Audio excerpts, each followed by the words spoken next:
Welcome बच्चों, आप सभी का इंटरनेशनल एकेडमी में स्वागत है। आज मैं आप लोगों के लिए ट्रिग्नोमेट्री का नेक्स्ट टॉपिक लेकर आया हूं। कल मैं इंट्रोडक्शन और कुछ इंपॉर्टेंट फॉर्मूला आप लोगों को बताया था। आज कुछ क्वेश्चंस सॉल्व करेंगे। तो सबसे पहले हम लोग ट्रिग्नोमेट्री क्लास 10 का जो फर्स्ट चैप्टर है वो है आपका 8.1 एक्सरसाइज 8.1। 8.1 में चैप्टर शुरू करने से पहले मैं थोड़ा आपको एक और छोटा सा इंट्रोडक्शन दे देता हूं। ट्रिग्नोमेट्री का बेसिक मैंने बताया था कल कि कोई भी जो ट्रिग्नोमेट्री का फॉर्मूला होता है वो केवल राइट एंगल ट्रायंगल में ही फॉलो करता है। अब देखिए, ये राइट एंगल ट्रायंगल है आपके पास और इस राइट एंगल ट्रायंगल का 3 साइड होता है, 3 sides. There are 3 sides of right angle triangle. The opposite side of right angle is hypotenuse, one is perpendicular and another is base. Then the relations between H, P and B.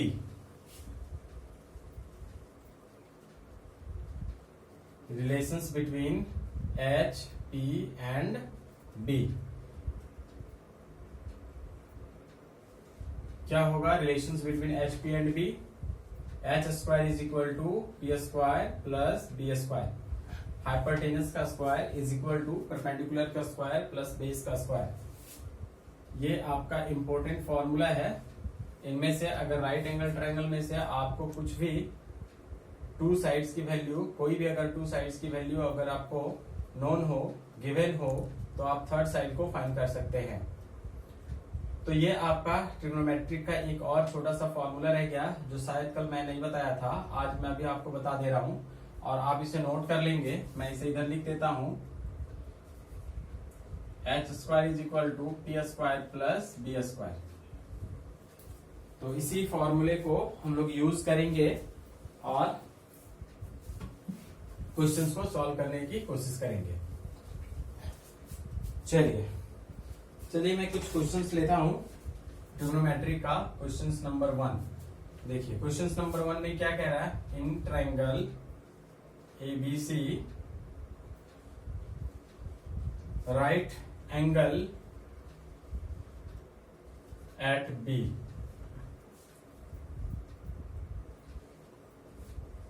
AB is equal to 24 centimetre, BC is equal to 7 centimetre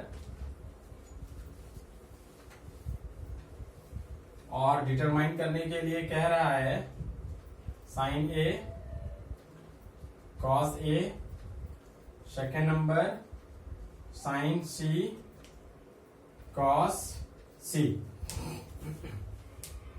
चलिए आपका first question है। देखिए आपको कुछ value given है।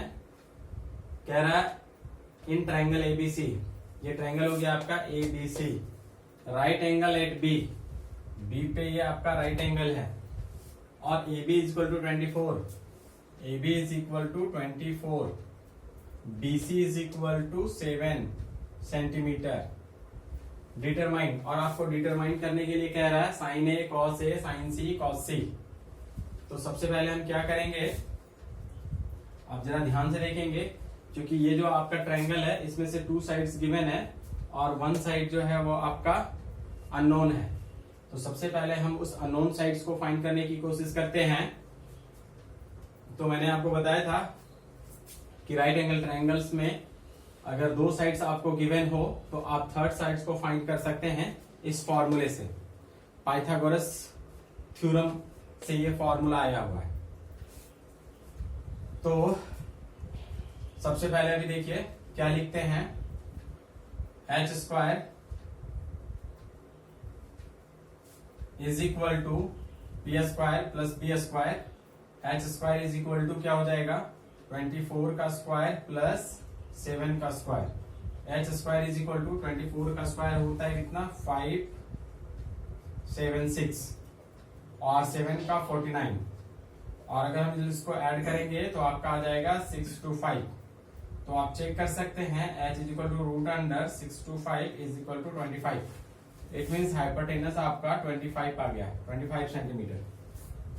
उम्मीद करता हूं आपको समझ में आ रहा होगा। आप जरा ध्यान से देखिएगा, साथ ही साथ चैनल को लाइक सब्सक्राइब एंड शेयर करते जाइएगा।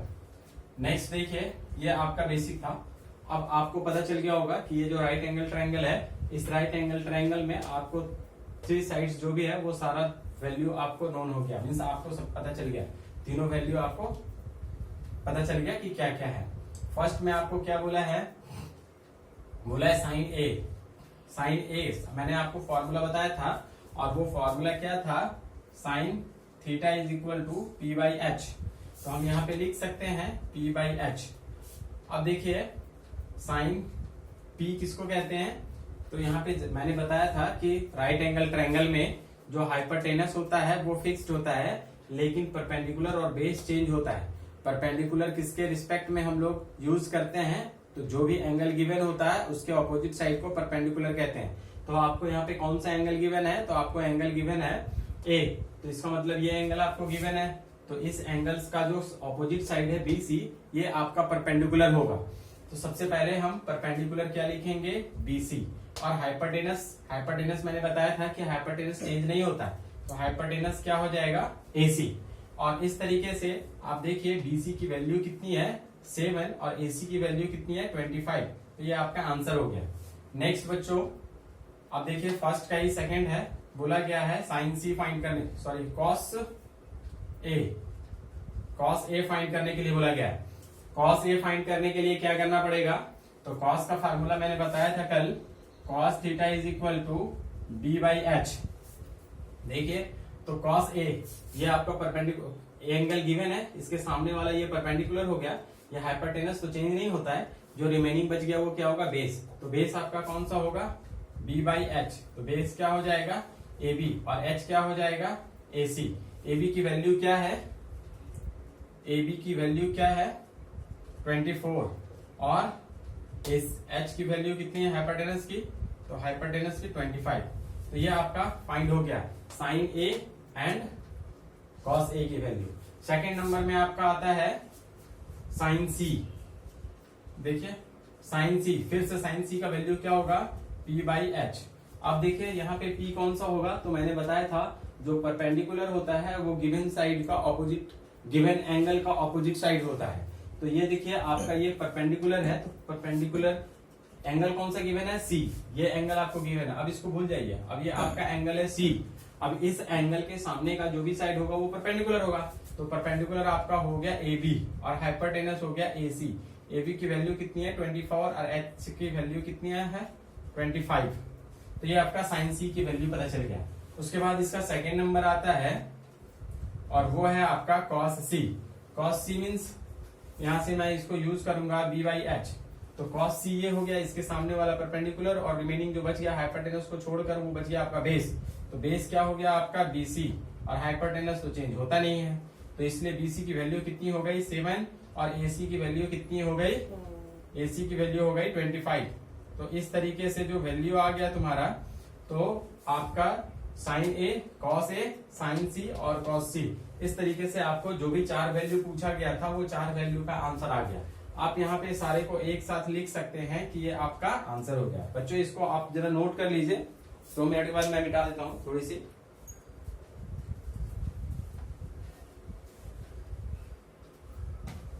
चलिए मैं उम्मीद करता हूँ आप इसे लिख लिए होंगे, अगर नहीं लिए होंगे तो वीडियो को पॉज करके आप इसे नोट कर लीजिएगा।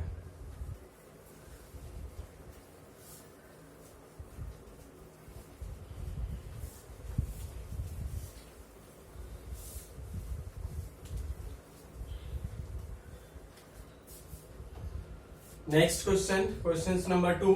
क्वेश्चन नंबर 2 में कहता है in figure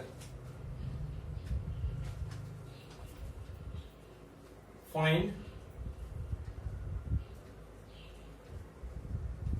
tan P minus cot R।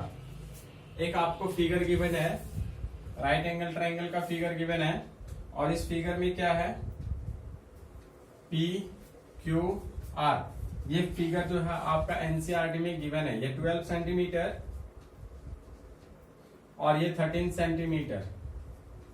चलिए अब सबसे पहले हम लोग क्या करते हैं, देखिए ये आपका सॉल्यूशन है। आपको पूछा है 10p और 10 कॉट आर दोनों का डिफरेंस फाइंड करने के लिए बोला है।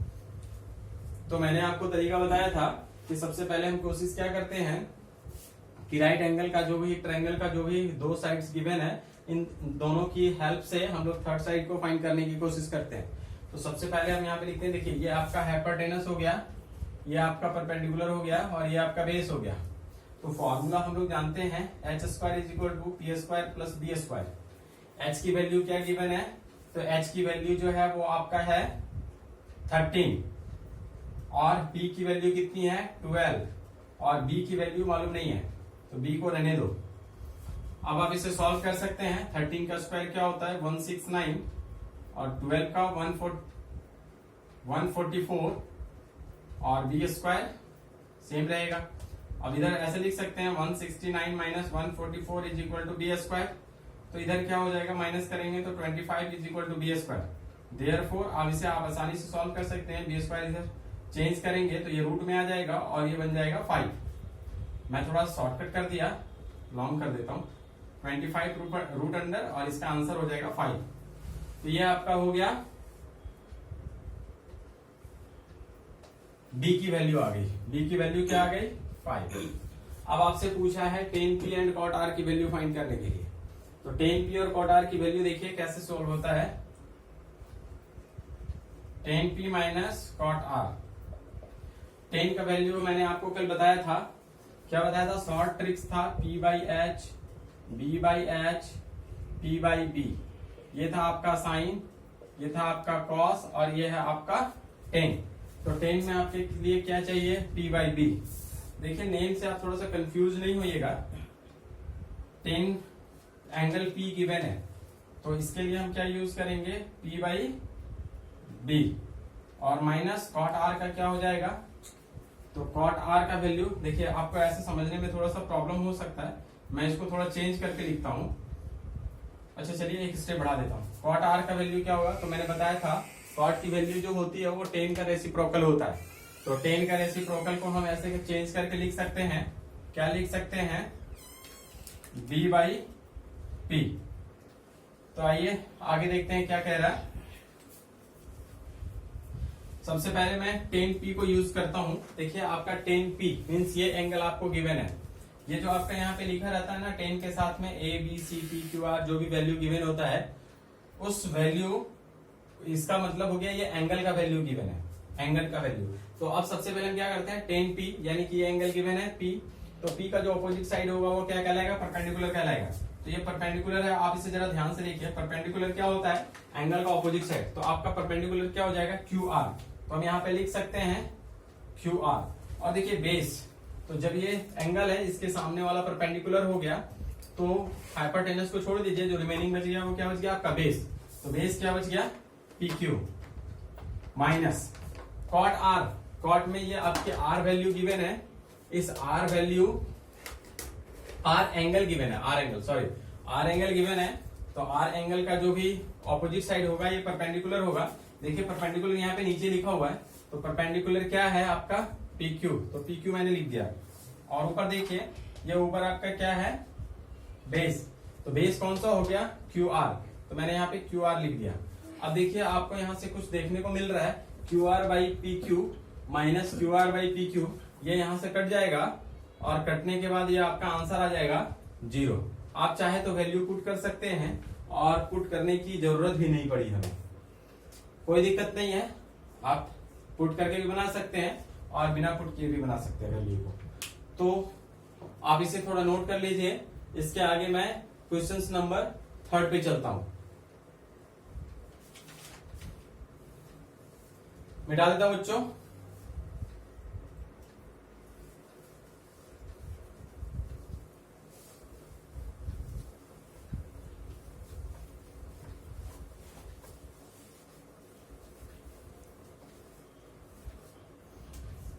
Next question number third. Question number third में क्या है, if sine A is equal to 3/4 calculate cos A and tan A। ये आपका क्वेश्चन है। देखिए इसका सॉल्यूशन कैसे होता है, आप थोड़ा दिमाग लगा सकते हैं। इसमें आपको वैल्यू गिवन है sine A is equal to 3/4, तो सॉल्यूशन में हम ऐसा लिख सकते हैं sine A is equal to 3/4, और आपको मालूम होगा कि साइन थीटा का वैल्यू क्या होता है p/h, तो इसका मतलब ये p/h है। तो इसलिए हम क्या लिख सकते हैं p is equal to 3, h is equal to 4। देखिए आपको राइट एंगल ट्राइंगल्स का परपेंडिकुलर और हाइपरटेनस पता चल गया, बट आपको बेस यहाँ पे गिवन नहीं है, तो हम इन दोनों के हेल्प से बेस फाइंड करने की कोशिश करते हैं। तो एक जो पाइथागोरस थ्योरम है उसका फॉर्मूला आप लोगों को मालूम है, h² is equal to p² plus b²। तो हम क्या कर सकते हैं, यहाँ पे वैल्यू पुट कर सकते हैं, 4 का square is equal to perpendicular 3 का स्क्वायर प्लस बेस हमें मालूम नहीं है, आप इसे छोड़ दीजिए। 4 4 जा 16 is equal to 9 plus b², और 16 में से 9 को माइनस कर दीजिए, आपको 4 4 जा 16 p एंड h 3/4, ठीक है। माइनस कर देते हैं तो कितना बच जाएगा आपका, 7 बच जाएगा, is equal to b², therefore b is equal to √7। ये आपका पता चल गया, परपेंडिकुलर, हाइट एंड बेस, 3 चीजें पता चल गया। अब आपको क्या चाहिए, cos A and tan A। देखिए यहाँ पे एंगल जो है वो दोनों में सेम है, तो जब सेम होगा तो क्या होगा, परपेंडिकुलर और बेस चेंज नहीं होगा, वो सेम रहेगा। अगर एंगल चेंज होता है तभी हम परपेंडिकुलर और बेस को चेंज करते हैं। तो सबसे पहले यहाँ पे गिवन है cos A, तो यहाँ पे क्या लिखते हैं, cos A is equal to, formula आपको मालूम है b/h, cos A की फॉर्मूला होता है b/h। और देखिए आपका b का वैल्यू क्या है, √7, तो ये आपका √7 है, और h की वैल्यू क्या है, तो h की वैल्यू आपका है 4, तो आप यहाँ पे 4 लिख सकते हैं। ये आपका आंसर हो गया, कितना सिंपल है। और आगे देखते हैं tan A, तो tan A की वैल्यू क्या होती है, b/p। b आपका क्या होगा, तो देखिए b आपका √7 है, और परपेंडिकुलर क्या है, 3 है, तो आप यहाँ पे इसको 3 नोट कर दीजिए। तो ये आपका आंसर हो गया। उम्मीद करता हूं आपको समझ में आ रहा होगा। आप चैनल को लाइक एंड सब्सक्राइब कीजिए, और साथ ही साथ अपने दोस्तों के साथ इसे शेयर कीजिए। नेक्स्ट दोस्तों, बच्चों, आप इसे पॉज करके इसको नोट कीजिए। मैं नेक्स्ट क्वेश्चंस पे चलता हूं।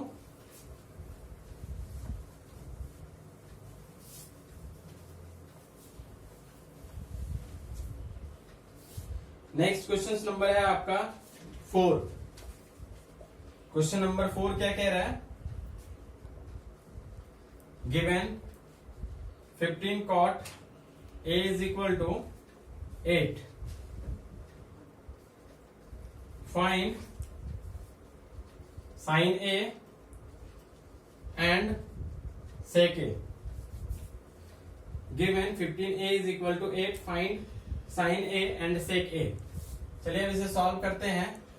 थोड़ा सा क्वेश्चंस में ट्विस्ट कर दिया है, और क्या किया है, आपको यहाँ पे गिवन है 15 cot A is equal to 8, आप इसे ऐसे लिख सकते हैं cot A is equal to 8/15। तो देखिए आप cot का फॉर्मूला आपको मालूम होगा, cot का वैल्यू क्या होता है, cot, सॉरी दोस्तों, लाइट जाने के कारण थोड़ी सी प्रॉब्लम हुई है, इसलिए मैं वीडियो को अभी यहीं पे खत्म करता हूं, एंड करता हूं, फिर मैं नेक्स्ट टाइम आपसे मिलूंगा।